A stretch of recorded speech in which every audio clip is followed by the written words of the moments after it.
नमस्कार, जगप्रेरणा digital news में आपका स्वागत है। सबसे पहले पेश है आज का सुविचार और इसी के साथ पेश है जगप्रेरणा डिजिटल न्यूज में गोंदिया जिले की बड़ी खबर। नमस्कार, आज का सुविचार, ताकत अपनी आवाज में नहीं विचारों में रखो, क्योंकि फसलें बारिश से पैदा होती हैं, बाढ़ से नहीं। धन्यवाद। एक दिवसीय दौरे पर गोंदिया पहुंचे पालक मंत्री अनिल देशमुख की प्रेस कॉन्फ्रेंस में घिरा गोंदिया का स्वास्थ्य विभाग।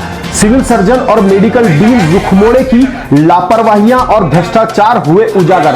हंगामेदार रही प्रेस कॉन्फ्रेंस। अपूर्व मेठी, अल्ताफ शेख, गोपाल अग्रवाल और जयंत शुक्ला सहित अनेक पत्रकारों ने दागे तीखे सवाल। जिला परिषद, स्वास्थ्य विभाग और राइस मिल घोटाले सहित अनेक मामलों पर सामने आई अव्यवस्थाएं। क्या जवाब दिए पालक मंत्री ने और कैसे हुआ मामले का पटाक्षेप, देखने के लिए देखें जगप्रेरणा की विशेष खबर। गोंदिया जिले के पालक मंत्री और राज्य के गृह मंत्री अनिल देशमुख एक दिवसीय दौरे पर 15 अगस्त को गोंदिया पहुंचे। यहां जिलाधिकारी कार्यालय में उन्होंने बैठक लेकर अधिकारियों को विभिन्न योजनाओं के क्रियान्वयन को लेकर दिशा निर्देश दिए। तो वहीं संबंधित कार्यों के संबंध में पालक मंत्री श्री देशमुख ने प्रेस कॉन्फ्रेंस में जानकारी दी और प्रेस कॉन्फ्रेंस में पत्रकारों के सवालों के जवाब भी दिए। हम बता दें कि 15 अगस्त को हुई प्रेस कॉन्फ्रेंस हंगामेदार रही और कोरोना काल में क्वारंटाइन सेंटर्स में अव्यवस्थाओं, स्वास्थ्य विभाग के घोटालों, सप्लाई एवं ऑनलाइन टेंडरिंग के घोटालों सहित राइस मिलर्स के घोटालों, स्वास्थ्य विभाग में भर्ती के मामलों में की गई अनियमितता आदि के अनेक सवाल गोंदिया के सभी पत्रकारों ने किए। पत्रकारों में प्रमुख रूप से अपूर्व मेठी, अल्ताफ शेख, गोपाल अग्रवाल, जयंत शुक्ला, रवि आर्य, वरिष्ठ पत्रकार अशोक सहारे, संजय राउत सहित अनेक पत्रकारों ने सनसनीखेज आरोप लगाए, जिस पर बड़ा हंगामा और पत्रकारों की ओर से हो हल्ला भी हुआ। लेकिन ऐसे मामलों में पालक मंत्री अनिल देशमुख की भूमिकाएं जैसी रही, वह भी देखने और समझने योग्य है। हम इस मामले में आपको कुछ बताएं, इससे बेहतर देखिए प्रेस कॉन्फ्रेंस का यह पूरा नजारा। वीडियो थोड़ा लंबा है, लेकिन आपको गोंदिया में अव्यवस्थाओं की पोल खुलती नजर जरूर आएगी। इस वीडियो को देखें और उचित लगे तो शेयर जरूर करें। मार्च से डे 1 से अब तक टोटल कितना फंड जो है जिला प्रशासन को और टीम को, इनको टोटल दिया गया कोरोना को लेकर, थोड़ा सा आपने बताएं।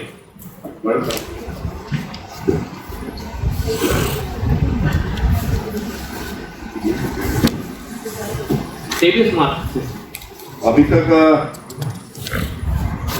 SDRF फंड जो आता है, SDRF में है 4 करोड़ 68 लाख, बाकी ठीक है 4 करोड़ 70 लाख निकली, 4 करोड़ 69 लाख, 4 करोड़ 68 लाख 69 लाख निकली, 70 लाख अब तक दिया गया। और DPDC का फंड है 3 करोड़ 34 लाख। इस प्रकार से करीबन 8 करोड़ रुपया 8 करोड़ अंदाजन राज्य सरकार और इसमें जिले के लिए प्राप्त हुआ है। और इसमें से कोरोना के लिए अब तक खर्च कितना हुआ है? इसमें जो खर्च हुआ है परसेंटेज मैडम बताइए कितना है? सर, हमें जो यूसी प्राप्त झालेला आहे त्यामध्ये 1,84,00,000 यूसी प्राप्त झालेला आहे आणि DPCच्या 60,00,000 यूसी प्राप्त झालेले आहे। बाकी यूसी प्राप्त व्हायच्या संबंधित यंत्रातून। इतने सर खर्च के बावजूद भी जो शिकायतें आती हैं, जो वीडियोस वायरल होते हैं, जो बद इंतजामी के जो हालात जो अंदर हैं क्वारंटाइन सेंटरों से थे, वहाँ पे जो पेशेंट्स हैं उनको यानी कोई मेडिसिन की सुविधा न मिलना, खाने की उचित व्यवस्था न होना, इतना सब करने के बाद मैडम ने खुद विजिट किया है 3-4 जगह, SDO मैडम ने विजिट किया है, ठेकेदारों को शोकास नोटिस दिया गया, इसके बावजूद भी व्यवस्था दुरुस्त नहीं हो रही। एकदम सही बात है आपकी। आपने जो सवाल किया मैंने पहले इसका उल्लेख किया था कि जो हिसाब से डीन की तरफ से, जो हिसाब से सिविल सर्जन की तरफ से जो काम होना चाहिए वैसा काम नहीं हो रहा है। इसके लिए मैं मुंबई से भी फोन करके काफ़ी बार दोनों से बात किया, लेकिन अभी आखिरी वार्निंग उनको दोनों को हमने दी है कि इसमें सुधार होना चाहिए। उनको जो नाश्ता मिलता है, उनको जो खाना मिलता है उसमें कोई कंप्लेंट नहीं आने को होना, जो ट्रीटमेंट गवर्नमेंट गाइडलाइन के हिसाब से जो मिलना चाहिए वो मिलना चाहिए बराबर। डॉक्टर लोगों की सर्विसेज अच्छी मिलना चाहिए, सभी चीज़ें आज की मीटिंग में हमने उनको हिदायत दे के बताया कि इसमें अभी आगे अब जो है इसमें सुधार होना जरूरी है, नहीं तो हमको अलग ढंग से उनके ऊपर कार्रवाई करना जो डॉक्टर की कमी थी, जो क्वारंटाइन सेंटर में नहीं थे, जैसे कि कोई डॉक्टर ही नहीं था, जैसे को वीडियो जो वायरल हुआ उसमें कहना था उनका कोई डॉक्टर ही नहीं है, कोई नर्स वगैरह स्टाफ ही नहीं है, वार्ड बॉय वगैरह नहीं है, तो क्या उस व्यवस्था को आज दुरुस्त कर लिया गया है? अब सभी जगह हम जब अगर विजिट करने जाएंगे तो क्या हमें वो डॉक्टर्स दिखाई देंगे? एक मिनट जरा उन्हीं को बुला के उसके मुंह से मैं जवाब आपको देता हूँ। यार ठीक है, सिविल सर्जन इकडे, सिविल सर्जनच्या तिथेच माहिती करना।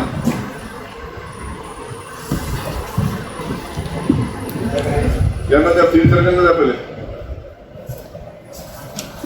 और इसमें अगर मंत्री महोदय, इसमें अगर सुधार नहीं हुआ, जैसे आप बोल रहे हैं कि ये लास्ट वार्निंग है इसके लिए, there are number of several complaints against them GMC, लेकिन उसके बाद भी आप लोग हर बार इनको वार्निंग दे करके छोड़ देते हैं, सुधार कुछ है नहीं।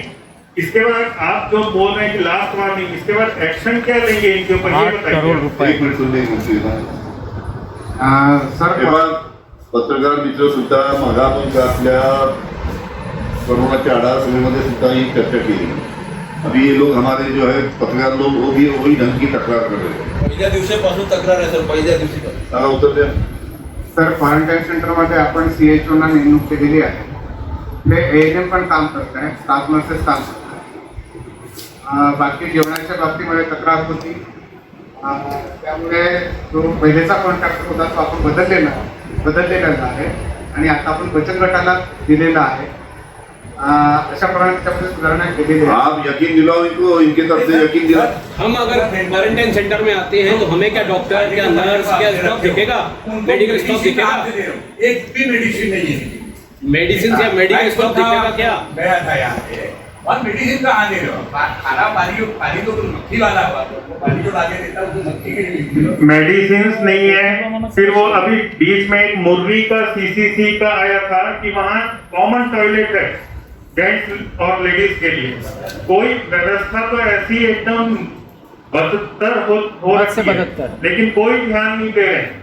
और जो समझ लीजिए जो पेशेंट वहाँ जा रहा है उसको नरक यातना सहनी पड़ रही है, लेकिन कोई सुधार हो नहीं पा रहा है, कोई सुधार। के नाम पे बंदर बाट दिया, वर्तमान पत्रात जो फंड जा रहा है उसमें बंदर बाट हो गई, वर्तमान पत्रात छापून देखील दखल घेतली जात नाही प्रशासनाकडून।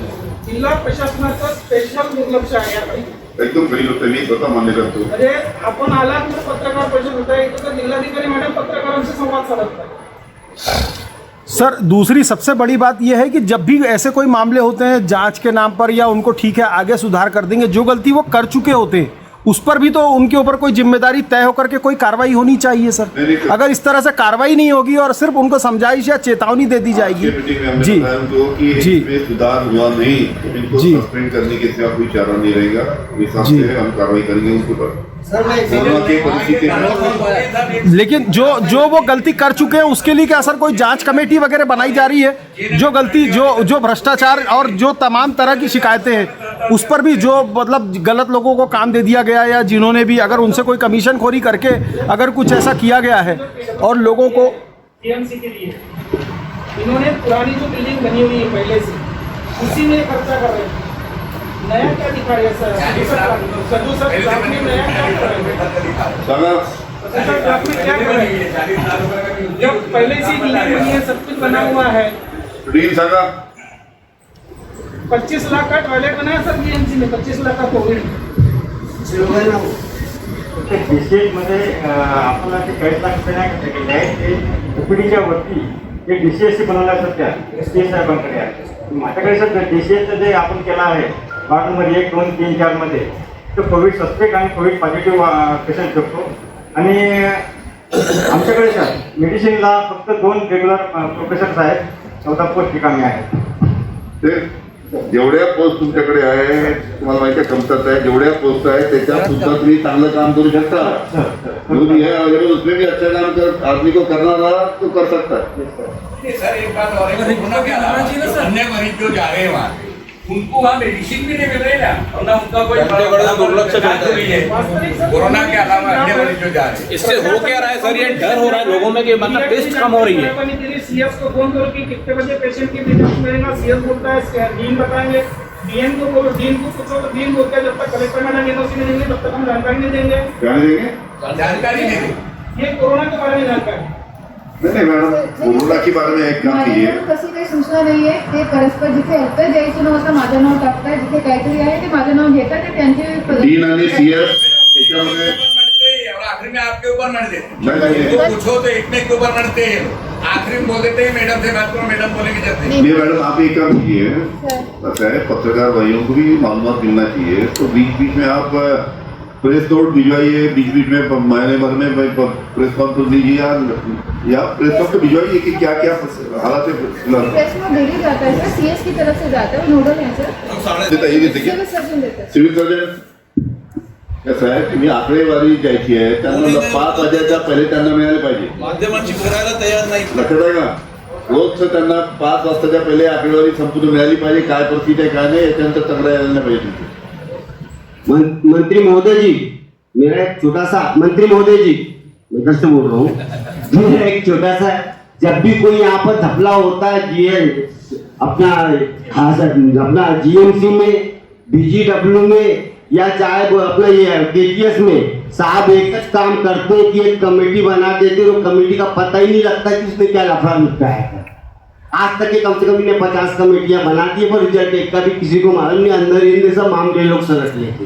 इसलिए क्या होता है कि सीधी सीधी कार्रवाई होना चाहिए, ये हमारी मांग है.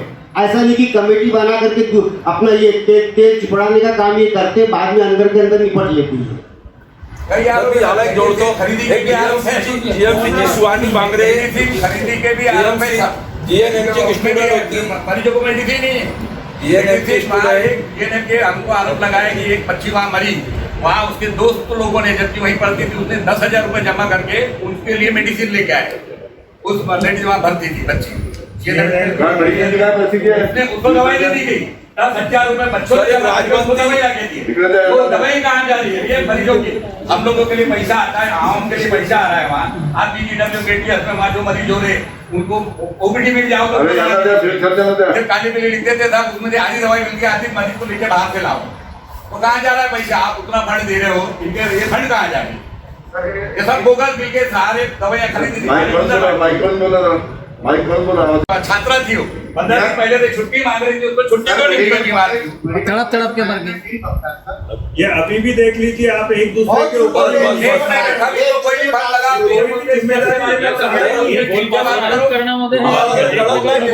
विचारायचं की डीनला विचारायचं, कारण दोन्ही टोलवा टोलवी करतात. टोलवीची उत्तर आहेत सर.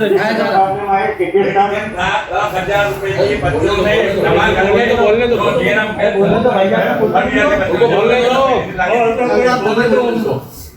मेडिसिन आपल्याला हातून हे काढा, मास्क काढा.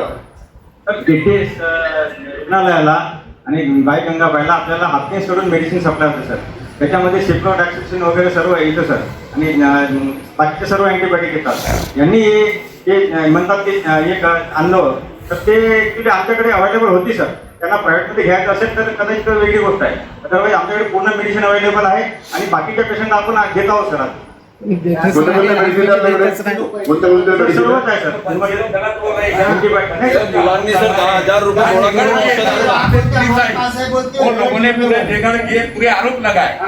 नहीं लगाए, नहीं हम आरोप नहीं लगा रहे, उन लोगों ने आरोप लगाए. देखा हुआ इंक्वायरी झाला पाहिजे.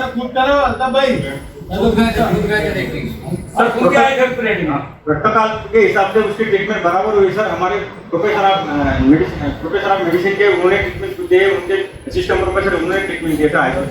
आप वहाँ पे मरीज मर रहे हैं, तो छुट्टी के बाद नर्सें हैं जो वो जन्मदिन मना रहे हैं, जो वो फोटो दिखा उनको, बता उनको वहाँ दूसरे मर रहे तड़प रहे और वहाँ जन्मदिन जोर शोर से मनाया जा रहा है. कोई सोशल डिस्टेंसिंग का ये नहीं हो रहा है इनके हॉस्पिटल के. सर वो पुरानी फोटो थी. एक नर्स की उन्होंने ड्यूटी लगाई कोरोना में रोटेशन में. उनको करना है था, इसलिए उन्होंने धमकी दिया. मेरे तो ऑडियो भेजा है. एक पत्रकार ने वो मेट्रन थी, उन्होंने ड्यूटी लगाई, उनको बोले हैं कि भाई देखो तुम इनकी ड्यूटी मत लगाओ, नहीं तो ये तुम्हारी जन्मदिन की फोटो है, मैं सब वायरल कर दूंगा। जिसका आरोप लगाया था उसको कार्रवाई क्यों नहीं किया? तो किसके चीज के ऊपर कार्रवाई करूँ मैं? आप तो कार्रवाई पत्रकारों को आ रही है सर एक बार बोलने दो सर। अपन जो बोल रहे हैं कि इंक्वायरी वगैरह का, सर अपन मेरा काम क्या है, हमारी 3 मेंबर कमेटी 5 मेंबर कमेटी वो इंक्वायरी करेंगे, इंक्वायरी की रिपोर्ट हम हायर अथॉरिटी को भेजते सर। हमको कोई ऐसा सस्पेंशन या इसका कुछ कार्रवाई करने का हमको अधिकार नहीं सर। नहीं वो रिपोर्ट भी तो बताते नहीं उसमें क्या हुआ? किसी भी पत्रकार को ना किसी नहीं हुआ, हम डायरेक्टर और सेक्रेटरी साहब की तरफ भेज देते पूरी इंक्वायरी। अरे माहिती कार्यालय को देना चाहिए ना, प्रेस तक पहुंचना चाहिए ना कि क्या हुआ। नहीं उनके ऊपर कार्रवाई करने वाले हम कॉम्प्लीट अथॉरिटी नहीं देते। कारवाई साहेब तीन साहेब सांगतायत की पद कमी आहेत, डॉक्टर्स नाही आहेत, पण हे पद भरले का जात नाही आहे, हा महत्वाचा एक प्रश्न आहे। दुसरा असा की आता काही दिवसाआधी भरती काढण्यात आली होती, कोविड साठी भरती काढण्यात आली होती, अनेक लोक आले होते, बाहेरून सुद्धा आले होते, एवढी गर्दी झालेली होती, 1500च्या वर विद्यार्थी आले होते। त्यानंतर ती भरती सुद्धा रद्द करण्यात आली आणि विषय असा होता की जर नियमाने ती घेत असाल तर अशी वारंवार म्हणजे विद्यार्थ्यांना सुद्धा आणि येणारे जे कॅन्डिडेट्स आहेत त्यांना सुद्धा त्रास होतो आणि ही भरती करायला पाहिजे। डॉक्टर म्हणतात एवढे पेशंट निघतात कोरोनामध्ये, तर भरती का करत नाही आहे? पैसा लेके करे सर माझ्याकडे जेवढ्या पोस्ट व्हॅकंट आहेत त्या सर्वांच्या मी सर 3दा ॲडव्हर्टाईज करल्या, फक्त मला पोटावर मोजण्याजोगे 4-5 लोक मिळाले आणि माझ्याकडे सर डायरेक्ट आणि बाकी इंटरव्ह्यू घेतो, मी डायरेक्ट अपॉइंटमेंट देतो। तर तुम्ही एमपीएससी कॅन्डिडेट असाल 20-25 अंतरानंतर मी आजच त्यांना अपॉइंटमेंट देतो। तुम्हाला मिळालं नाही का? नाही मिळाले सर, त्याच्याऐवजी मी बीडीएसचे कॅन्डिडेट 10 लावले सर कोरोनाच्या ओपीडीकडे अंडर द सुपरविजनात MBBS आणि एमएस। किती गर्दी झालेली होती कलेक्टर मध्ये, तो माझ्याकडला विषय नाही साहेब। हा तो कुठला विषय होता? तो कुठला विषय होता म्हणजे तेवढा कॅन्डिडेटचा म्हणजे त्रास झाला ना? चालू आहे सर प्रशासन बाईक सर अरे त्यांना बोलू दे ना, सिव्हिल सर्जनला इथं काय आहे, तो आपण म्हणता की डीन आणि डीन हा टोटली मेडिकल एज्युकेशन वैद्यकीय शिक्षणाचा भाग आहे तर आरोग्य सेवा हा सिव्हिल सर्जन आणि डीएचओ कडला भाग आहे सर। हा तुम्ही पहिल्यांदा मूळ मुद्दा समजून घ्या। वैद्यकीय शिक्षण हे डिफरंट स्टँडर्ड पब्लिकन। सिटी स्कॅन मशीन कुणाकडे येते? दोघांपैकी माझ्याकडे मी घेतलेली आहे। नाही सर, पण आता 3.5-4 महिने झालेले सर ते लागून ती 8 लोकांना पैसे द्यावे लागत आहेत, मशीन लागून सुद्धा ती सुरू झालेली नाहीये। 6 महिने झाले आहेत। एक 6 महीने से बंद है सर और एक महीने से बंद है।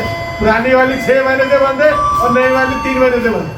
उसके लिए सर ते नवीन मशीन 36 लायसन्स आले सर आपल्याकडे इन्स्टॉल झालेली आहे। ऍप्लिकेशन इंजिनियर त्या कोरोनामुळे आलेला नाही आहे आणि तरी सुद्धा सर 6 महिन्यापासून तोच उत्तर आहे, कोरोनामुळे येत नाही। आमच्याकडे सर रॅडिओलॉजीच्या एकही पोस्ट भरलेले नाही। ज्या 36 स्लाइसेसच्या सिटी स्कॅन करता ऑपरेट करणारे आपल्याला क्वालिफाईड एमडी रॅडिओलॉजी डॉक्टर पाहिजे, त्याच्याकरता सर मी 2-3दा हायर अथॉरिटीला लिहिलेले आहे आणि मॅडमला सुद्धा त्याची कॉपी दिलेली आहे। मी आता एक काम करतो, दिखावे के लिए यहाँ पे रेफर फंड नागपुर ही किया जाता है। कोई एक्सीडेंट का वजह कोई भी सीरियस मरीज आया रेफर फंड सर त्या भरतीच्या विषयी घ्या ना प्लीज। तो जो जिल्हा परिषदेमध्ये झाला होता, आता 1500 लोक आले होते, त्या भरतीच्या विषयी सर आपण कोविड अंतर्गत भरती प्रक्रिया राबवली होती आणि त्याच्यामध्ये गाईडलाईन अशा होत्या की हे सगळे अर्ज ऑनलाईन मागवायचे होते, परंतु आपण ॲडव्हर्टाईज देऊन ते ऑफलाईन मागवले होते। ऑफलाईनमध्ये जे अर्ज आलेले होते त्याच्यामुळे जे आमची जी समिती होती त्या समितीमध्ये त्याच्यावर काही सदस्यांनी आक्षेप घेतला आणि तांत्रिक अडचण आणली, त्याच्यामुळे ती आम्ही भरती रद्द करून आता ऑनलाईन पद्धतीनं ते अर्ज मागवले आहेत सर। ऑनलाईन पद्धती कोणत्या पोस्टसाठी आहे? त्याच्यामध्ये सर वैद्यकीय अधिकारी होते, स्टाफ नर्सेस होते, लॅब टेक्निशियन होते, ECG टेक्निशियन होते सर आणि डाटा एंट्री ऑपरेटर असे ते पदं होते 6 कॅडरचे। तर त्या पदांच्या भरतीसाठी सर आपण आता ऑनलाईन अर्ज मागवले आहे सर, त्याची छाननी झालेली आहे आणि ती मेरिट लिस्ट तयार करून आम्ही आता कलेक्टर मॅडमच्या परमिशनने ती आम्ही ऑनलाईन टाकतो आहे सर। त्याच्यामध्ये करतात ते ऑफलाईन मध्ये ज्या मुलांना 1500च्या दरम्यान बोलावलं त्यांना जो मानसिक आणि शारीरिक आर्थिक त्रास झाला त्याचा जिम्मेदार कोण राहणार? आणि सर मार्गदर्शक सूचना घेत नाही आधी, म्हणजे कुठल्याही भरती राबवताना इन्फॉर्म करना चाहिए, नहीं करना चाहिए भाई, रद्द हो गई। 2 दिन पहले निर्णय लिया है ना आपने। होती आणि त्यांच्या विरुद्ध आम्ही कमिशनर NRHMला अरे तुम्हाला शासकीय भरती कशी करायची त्याचे नियम आहे, त्या नियमाचं पालन करून तुम्ही भरती केली असती ते त्यांचं 8-8 तास ते थांबले नसते त्यांचं त्यांना सांगण्यात आलं तर 3 तास तुम्ही थांबा, यादी लागणार आहे, मुलांचे रेकॉर्ड आहे. काय विचारलं सर त्यावेळेस आम्ही ऑपरेट ठेवलेलं होतं, पण त्याच्यामध्ये काही सदस्यांनी ऑब्जेक्ट घेतल्यामुळे ते रद्द करावे लागले सर. तुमची रेग्युलर प्रोसिजर काय ऑनलाईन आहे ना? कसं त्याच्यामध्ये मार्गदर्शन होतं सर, पण आम्ही जे वैद्यकीय अधिकाऱ्यांची भरती करतो ती वॉक इन करतो, त्यानुसार मी ती भरती केली होती सर. पण त्याच्यामध्ये ठीक आहे, आता काय करून राहिले? आता घेतली आहे सर ती. करा लवकर करा जरा. हो सर. ठीक आहे. यात तुम्ही सांगितलं अनेक तक्रारी आहेत. मी स्वतः संचालक वैद्यकीय शिक्षण, डायरेक्टर मेडिकल एजुकेशन और डायरेक्टर हेल्थ, मैं खुद इनको सूचना दूंगा कि इनके साथ में वीडियो कॉन्फ्रेंसिंग करके जो समस्या इनकी है, कलेक्टर, सिविल सर्जन, डीन और दोनों डायरेक्टर हमारे आरोग्य शिक्षण और हेल्थ के, इनके साथ मीटिंग करके इनके जो भी प्रॉब्लम्स है इसको सॉल्व करने के लिए मैं दोनों अधिकारी जो हमारे प्रमुख है राज्य के उनको मैं खुद 2-3 दिन में उनको खुद बोलूँगा. आज ही मैं उनसे फोन से बात करता हूँ ताकि ये जो अड़चन है ये दूर कैसे हो सके उसके बारे में जरूर कार्रवाई करेंगे. हाँ, जब आप पुरवठा मंत्री थे उस समय का गोंदिया के राइस मिल वालों का करीब 500 करोड़ रुपए का वसूली बाकी है, और अभी वो आपकी उसके बाद एक दूसरी सरकार आई, फिर आपकी सरकार आ गई, पर किसी भी सरकार में पॉलिटिकल विल नहीं है कि उन लोगों से पैसा वसूल कर सके. ये उसकी सूची है, मैं आपको दे रहा हूँ. 3 सरकारें बदल गई. 2009 आप जब पुरवठा मंत्री थे, जब से ये पैसा गोंदिया के राइस मिल वालों में बाकी है, और सरकार की कोई इच्छा नहीं है. मालूम नहीं क्या बात है, पार्टियां बदल जाती है, सरकारें बदल जाती है, मंत्री बदल जाते हैं. और इसके पहले छत्तीसगढ़ में कई राइस मिल वालों को जिनने धान लिया था भरडाई करने के लिए और वापस नहीं किया, उनको जेल में डाला गया. और महाराष्ट्र में आज 10-12 साल हो गए हैं, कोई भी सरकार आती है, या आप जब पुरवठा मंत्री थे जब से ये चल रहा है पैसा बाकी 2010-11 से, और आज भी सरकारें आई बदल गई, उनको अवार्ड देने की कोशिश की जाती है, उनकी प्रदर्शनियों के उद्घाटन सीएम करते हैं. बीच में यहाँ एक बैठक हुई कि उनकी राइस मिल की जो एग्रीकल्चर लैंड है उसको फुकट में नॉन एग्रीकल्चर कर दिया जाए. वो सब डिफाल्टर बैठे थे, उनके नाम है इसमें. तो सरकार क्या डिफाल्टरों को तोहफा ही देते रहेगी या उनसे वसूल करने की भी कोई प्रयास करेगी? वो वकील लगाते हैं, सिविल कोर्ट में जाते हैं, आपका पैसा रोक देते हैं. 500 करोड़ रुपए रुका हुआ है गोंदिया जिले का, आदिवासी महामंडल, ये डीएमओ सब, और कोई कार्रवाई नहीं होती. आपके सर के बाद भी उन्हीं राइस मिलों को धान दिया जाता है, उन्हीं से चावल बनवाया जाता है, उनसे पैसा नहीं मांगा जाता. वो और कोई सरकार की इच्छा ही नहीं है उनसे वसूल करने की. ये इतनी बड़ी लिस्ट है 3 पेज की, वो लोग काम कर रहे हैं आज भी. अभी करोड़ों का धन दिया गया अभी एक और सर उसमें ऐसा है कि आप लोगों ने पिछली सरकार ने कुछ आखिरी में कोशिश की थी इनके ऊपर पुलिस कार्रवाई करने की, तो कुछ लोगों ने उसमें से पैसा भी भरा है. 5-6 लोगों ने. आपके रेजिम की बात है सर. उनको कोई डर ही नहीं है. और 5-6 राइस मिल वालों ने तो सिविल सूट डाल दिए. आपके वकील कुछ कोशिश ही नहीं करते. उनने वो ले लिए, रिश्ते ले लिए.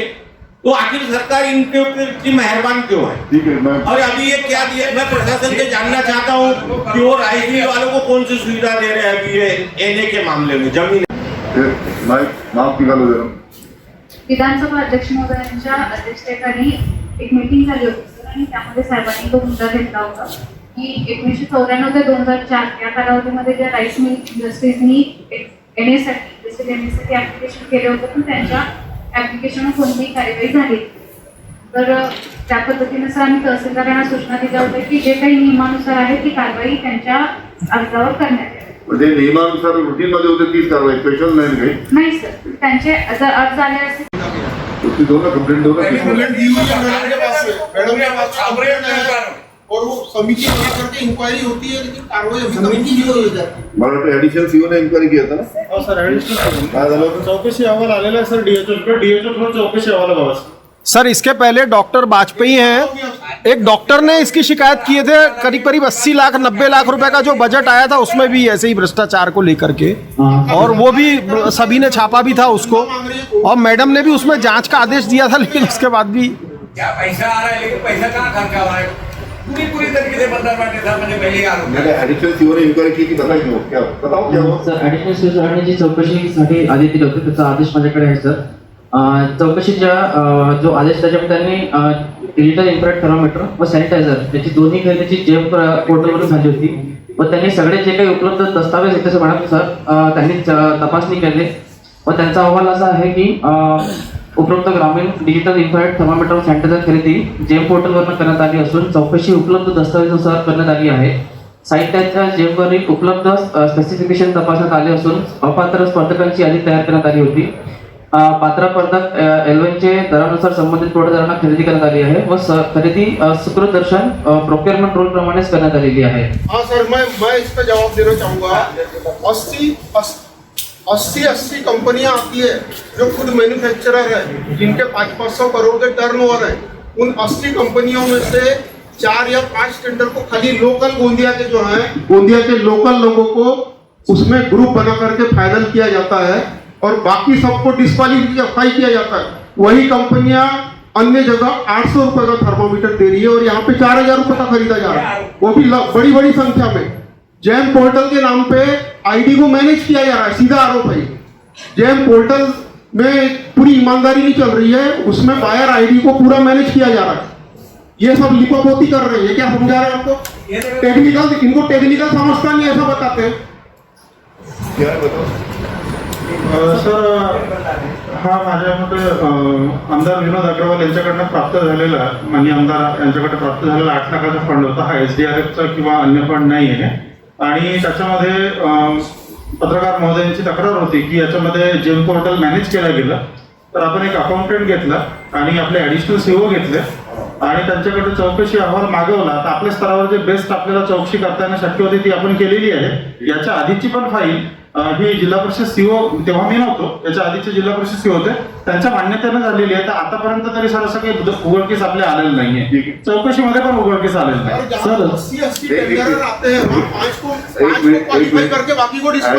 सीओ कॉम्पिटेंट अधिकारी है, उन्होंने खुद ने चौकसी किया, उसने बताया क्या उनका अहवाल है. तो आपने देखा कि गोंदिया में प्रेस कॉन्फ्रेंस में गोंदिया के पत्रकारों ने क्रांतिकारी रोल अदा करते हुए पालक मंत्री की उपस्थिति में स्वास्थ्य विभाग को किस तरह से घेरा.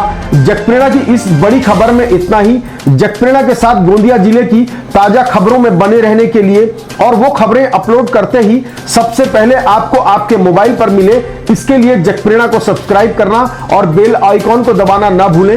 खबर में आपकी मांगों को स्थान दिया गया है और आप चाहते हैं कि गोंदिया में अव्यवस्थाओं की मांग बुलंद हो तो इस खबर को शेयर भी जरूर करें. जय हिंद, जय